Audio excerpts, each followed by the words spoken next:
Hola. Hola. Hola. ¿Qué es el chipi chipi? El chipi chipi es una idea entre dos amigos. Venimos de Francia hace 2 años para formar un dúo musical aquí en Colombia. El chipi chipi es también el nombre vulgar de un caracolito del mar cuyo nombre científico es el Donax denticulatus. Muy bien. ¿Cómo se llaman ustedes? Me llamo Jean-Paul Ruard. Yo me llamo Rémi Lastman.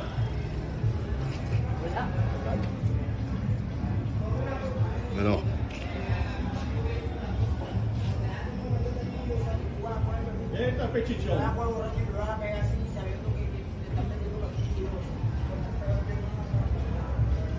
Les gens qui sont un peu mystiques disent que c'est le cœur du monde. Le cœur du monde, c'est le centre énergétique du monde. La Sierra Nevada de Santa Marta. J'avais un idole dans la musique française qui est devenu mon copain. Il était au bord du suicide. Et je lui dis, moi en mars je pars en Colombie, viens avec moi. Il a pris un billet pour 3 mois, il est resté 30 ans. Et il est monté tout seul dans la Sierra Nevada, à la Ciudad Perdida. Normalement, il s'est obligé d'avoir un guide. Lui, il était un peu foufou, il est monté tout seul. Et il a eu une vision. Alors, il n'avait pas bu, il n'était pas drogué, il a eu une vision. Plusieurs mois après, à Bogota, il s'est rendu compte que sa vision, c'était un dieu hindou. Et donc, il est devenu mystique, il est devenu bouddhiste. Il a laissé l'alcool, les femmes, le tabac, la musique, tout. Et il est parti vivre en Inde. Et en Inde, il m'a raconté, parce qu'il est revenu après, il m'a raconté qu'il avait parlé avec des lamas. Et les lamas, ils savaient que le centre énergétique du monde, c'était Santa Marta.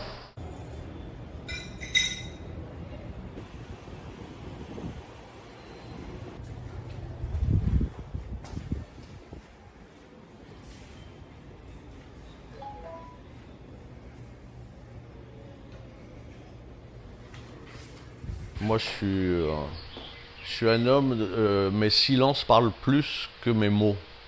Là, j'ai jamais autant parlé de ma vie, et en plus devant une caméra, je suis photophobico. Normalement, je laisse personne prendre des photos de moi, encore moins des vidéos. Et depuis que je suis né, ma mère me raconte que mes photos, elles sont comme ça, etc. Je sais pas.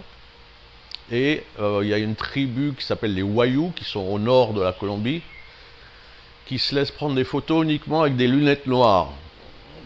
Parce que sinon, on leur vole leur âme. Donc je dois avoir du sang Wayuu aussi, parce que en général, les photos de moi ou les films, c'est souvent avec des lunettes noires. En fait, je suis arrivé en Colombie dans des bateaux à roues, genre Mississippi, mais sur l'Amazonie. Donc vu qu'on était, on n'avait pas beaucoup, très peu d'argent, on a négocié avec le mec qui s'occupait, le capitaine. On dormait avec l'équipage dans des hamacs, pendant que les riches américains là-haut, ils avaient toutes les commodités. Puis on arrive à Santa Marta avec notre image qui nous obsédait, c'était les mers Caraïbes. Dans le train, on a rencontré un couple, c'était une Américaine et un Français. On a commencé à parler et tout.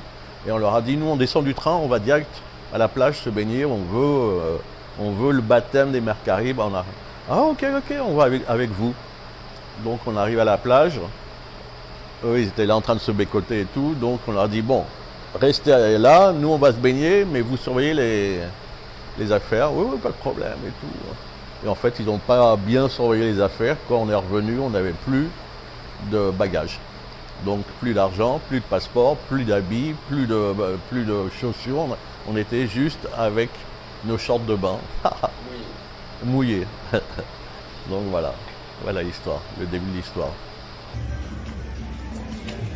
Bienvenue à la puerta de la puerta. Ça c'est un salon, c'est la même artiste qui a peint tous les tableaux de la Puerta, celle qui a créé le logo de la Puerta. Et la Puerta s'appelle la Puerta en hommage à son talent. On la voit en photo tout là-haut, on la voit pas très bien, mais bon, elle est là, elle nous protège, elle nous suit. Malheureusement, elle est décédée il y a plusieurs années. Elle avait d'énormes problèmes de santé. Et l'histoire, c'est qu'elle venait d'une famille multimilliardaire, une des familles les plus riches de Colombie. Mais sa famille pensait qu'elle était folle. Parce que parfois, elle était pieds nus dans la rue. Elle n'avait pas toutes ses dents, elle n'avait pas toute sa tête. Mais c'est un génie. Elle a écrit des livres, elle était poète, elle était artiste. Donc on allait la voir dans sa maison. Elle était obligée de crier au garde du corps « La puerta! La puerta !» Et c'est pour ça, tout le monde nous dit « Ah, la puerta, c'est à cause des danses, c'est les portes de la perception d'Aldous Huxley. » Non, c'est à cause de Josefa Zúñiga, cette grande artiste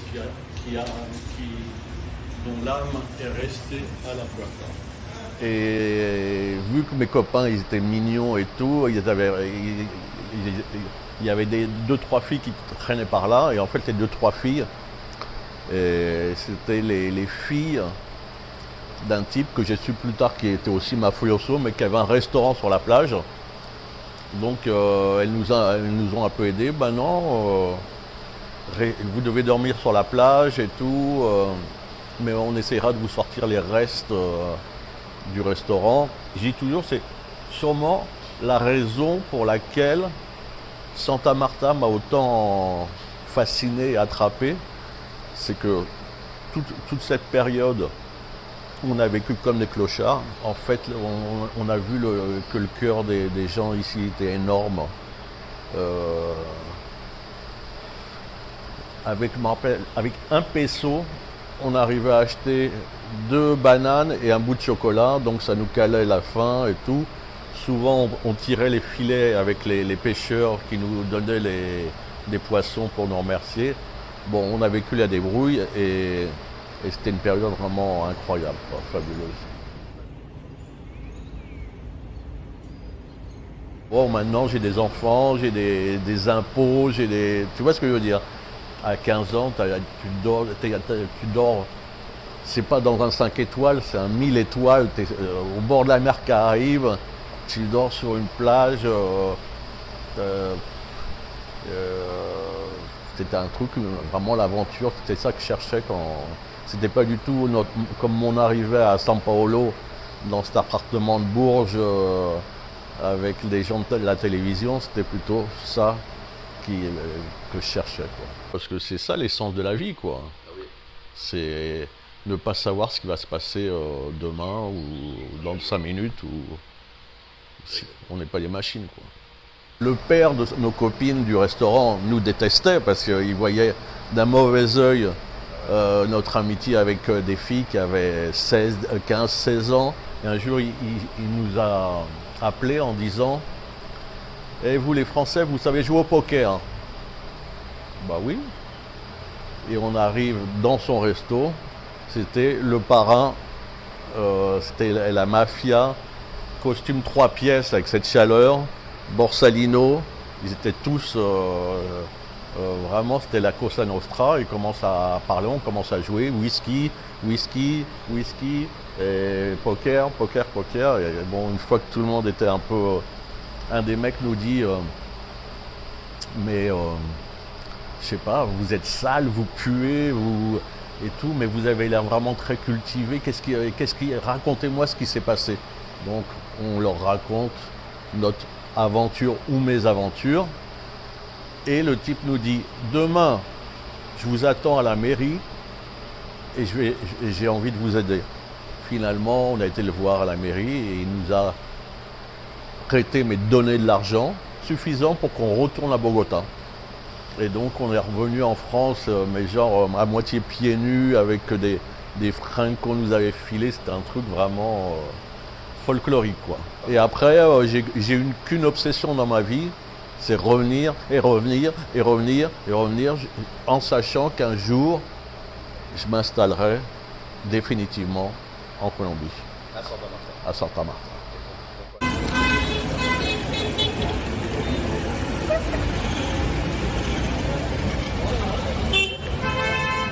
Ça a grandi, malheureusement au niveau de l'urbanisme c'est du grand n'importe quoi. ça s'est construit d'une manière complètement anarchique, ce qui fait que c'est devenu une ville chaude, vu qu'ils ont coupé les courants d'air en faisant des grands immeubles en plein centre-ville. Mais bon, c'est peut-être pour ça que je vis ici, c'est le côté anarchique, sinon j'irais vivre en Suisse, quoi. Quand je suis revenu avec mon copain, ce fameux musicien, d'un talent inouï, quoi. Et moi j'étais fou de la musique locale qui s'appelle le vallenato. C'est le folklore qui peut être joué soit à la guitare, soit à l'accordéon. Et donc lui il a été contaminé aussi, il est devenu aussi vallenatero. Et donc on a commencé à jouer. Bon, nous on jouait du blues, du rock, des ballades et tout, mais on a commencé à inclure dans notre répertoire du vallenato. Et on faisait ça vraiment comme des amateurs, quoi. C'est-à-dire que c'était pas notre façon de vivre. C'était pas, on ne gagnait pas d'argent à l'époque. ¿Y cuándo y dónde se conocieron? Bueno, nos encontramos hace 4 años atrás en París y decidimos de unirnos para formar el Chipi Chipi. Así fue la cosa. Et un jour, je voulais connaître le plus gros festival de vallenato qui est à Valledupar, à 4 heures de bus de Santa Marta. Donc lui il n'est pas venu parce qu'à l'époque il était prof d'anglais à l'université. Et donc j'étais tout seul. J'ai rencontré plein de gens, plein de musiciens et tout. C'était une expérience fabuleuse. Et la première soirée où je suis arrivé dans ce festival, j'ai rencontré un musicien très connu qui m'a invité dans une fête typique du festival. C'était l'accordéoniste du Binomio de Oro. À l'époque, c'était le... Non, ça c'est le chanteur. L'accordéoniste, c'est Israël Romero. Bon, j'ai connu les deux, mais j'étais beaucoup plus copain avec Israël. Et donc, il m'invite dans cette fête. Et bien sûr, ça picole, ça voit, on mange, on boit, et c'est jusqu'à l'aube, quoi. Et à un moment, je leur dis, ils apprennent que j'étais musicien. Ils me disent, ah bon, moi t'es musicien, tu vas chanter. Donc j'ai commencé à chanter un tube de vallenato. Et la deuxième strophe, je ne me rappelais plus les paroles, j'ai improvisé en français. Et le lendemain, avec une gueule de bois horrible, commence le festival, les festivités sur la place Alfonso Lopez, où tu as 20 000 personnes ou 30 000 personnes réunies, c'est un truc de folie. Et moi avec ma gueule de bois et tout, oui. Et j'entends le présentateur dire et nous remarquons la présence du français qui a causé fureur hier dans la fête chez Israël Romero et qui va monter sur scène nous interpréter. Alors moi je disais, en fait on m'a poussé pratiquement sur la scène. J'ai rechanté la même chanson avec la strophe en français. Et le lendemain, première page de tous les journaux, le français qui a fait halluciner tous les gens du festival et tout. Et donc là, je me suis dit, ça va peut-être être le moyen pour pouvoir rester en Colombie. Premièrement, pour avoir un visa. À l'époque, c'était hyper compliqué d'avoir des visas de plus de 3 mois de touriste. Et pour pouvoir gagner ma vie comme musicien et tout. Et effectivement, c'est ce qui s'est passé. Voy de la capital a ver a mi novia, mi mamacita, voy a sembrar algodón. En el valle yo tendré mi casita.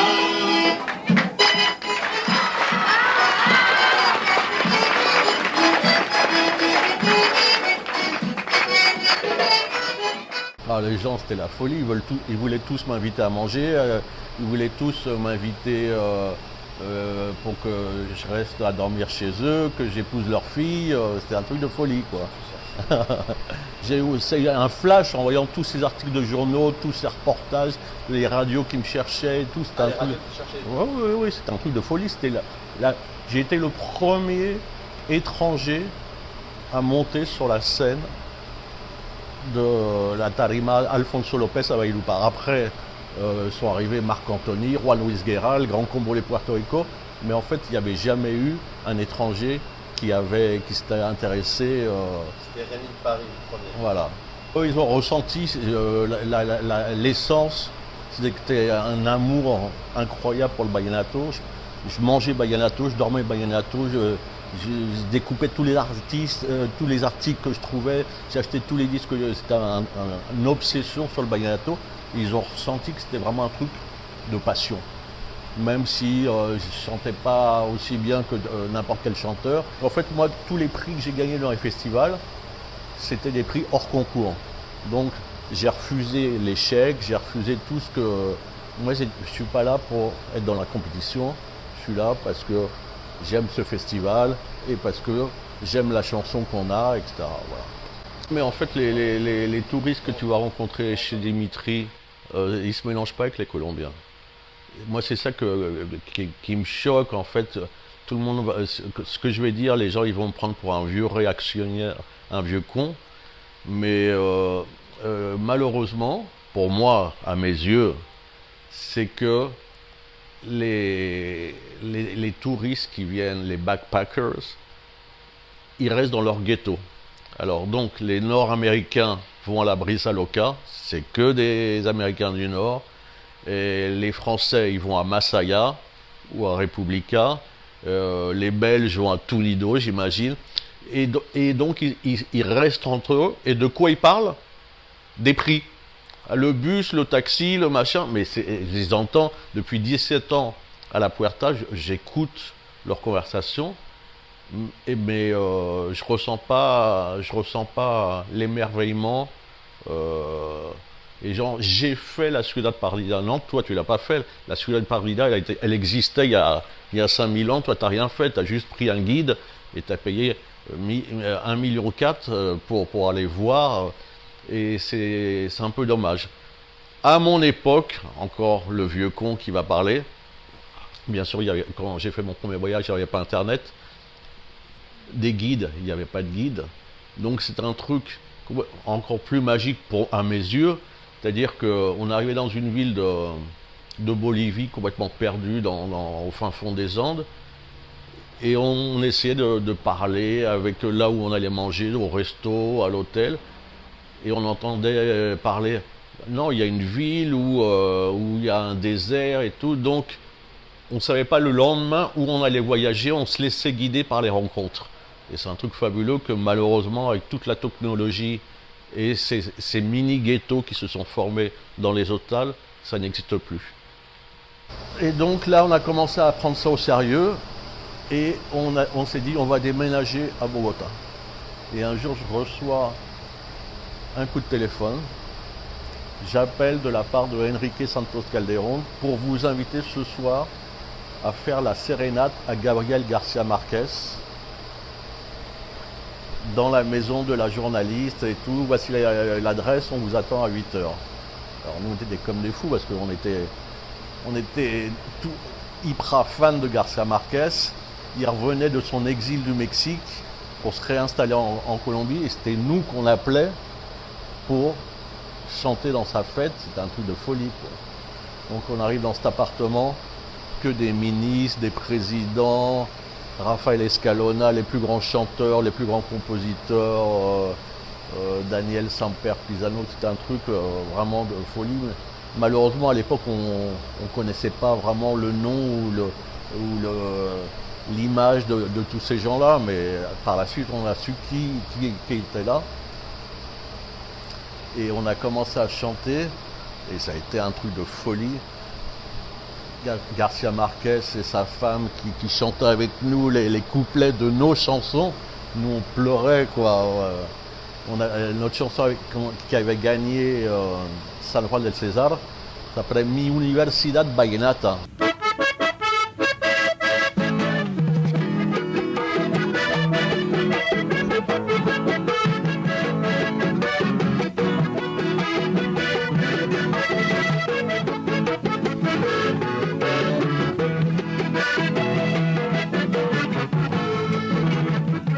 Estaba solo en París, extrañando a mis amigos, a todos estos colombianos que interpretan el folclore con el alma y el corazón. conseguí mi pasaje al otro lado del mundo, a donde ahora estoy y de donde no me voy, si me permiten quedar. Et donc le refrain c'est « Y mi universidad es vallenata » et donc on était avec 40 personnes et qui chantaient « Y mi universidad es vallenata ». Porque soy un estudiante en la universidad, porque soy un estudiante en la universidad, y mi universidad es vallenata, y mi universidad es vallenata.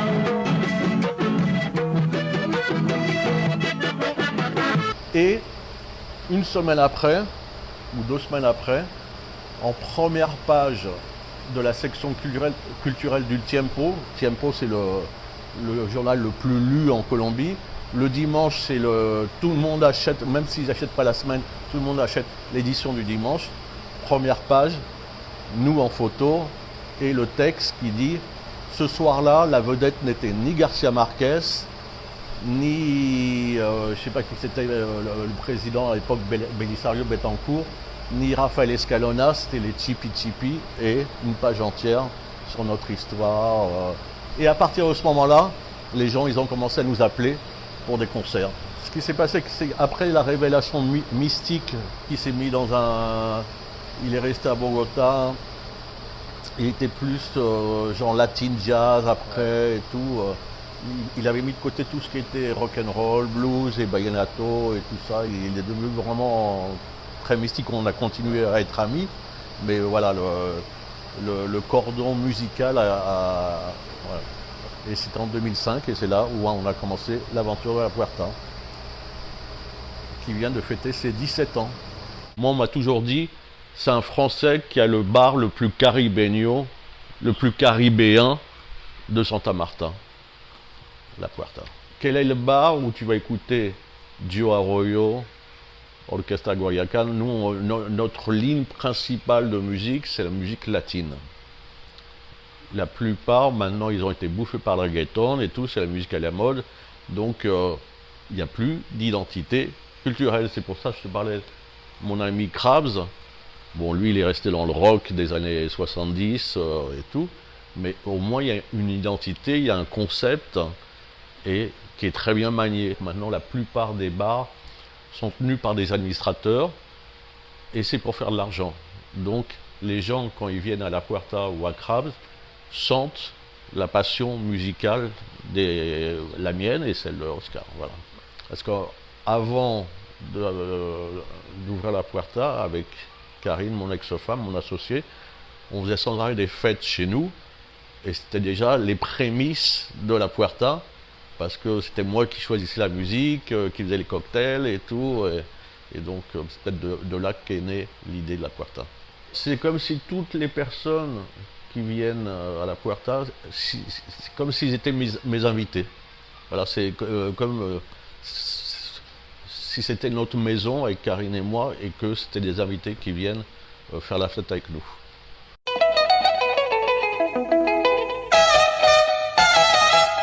Kilume, mtindo wetu wa kisasa, tuna furaha kubwa leo kwa kuwaletea Kilume. Kilume mama, Bili Mwendwa, piga trumpeta.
¿Y eso qué?